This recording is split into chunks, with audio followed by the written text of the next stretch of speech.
Le mercredi 10 septembre, la fonderie Poitras de Lillet tenait la 3e édition de la Journée Santé et Sécurité au travail, SST, afin de conscientiser ses employés à cette fin. CMA-TV était sur place.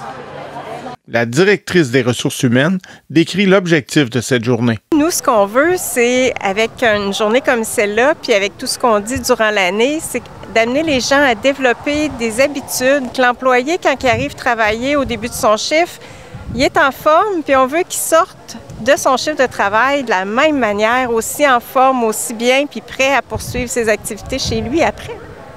Dans la continuité, 3 membres du comité SST présentent l'employeur, parlent de la culture d'entreprise et exposent les résultats. D'abord, Fonderie Poitras. Marcel, je pense que c'est avec vous. Fonderie Poitras, ça existe depuis 1972. Qu'est-ce que c'est Fonderie Poitras? Fonderie Poitras, aujourd'hui, c'est une entreprise qui coule de la fonte dans le domaine automobile. En gros, il n'y aurait pas un F-150 en Amérique du Nord qui roulerait sans une pièce de Fonderie Poitras. On a mis en place une culture santé-sécurité qui fait que l'employé se sent bien dans la fonction qu'il a à faire chez Poitras. Ce qu'on veut, c'est que les gens pensent santé-sécurité, les gens qui travaillent pensent à leur sécurité. Et lorsqu'il y a quelque chose qui lève la main en disant « Hey, j'aime pas ça, est-ce qu'on peut régler ça? » À partir de là, on s'est dit oui, il faut impliquer les gens, il faut s'assurer qu'on ait un modus operandi qui fait en sorte que les gens soient sécurisés et qu'il y ait le moins d'événements possible. Depuis la première édition, on a eu 89,5 % de diminution de nos accidents de travail. L'implication, la compréhension et l'analyse fait qu'on met en place un système qui est fonctionnel. 18 kiosques étaient disponibles afin de donner de l'information et des services aux membres du personnel qui ont défilé par petits groupes du matin jusqu'en fin d'après-midi afin d'avoir amplement de temps pour échanger avec les ressources. Les professionnels présents œuvrent dans divers secteurs.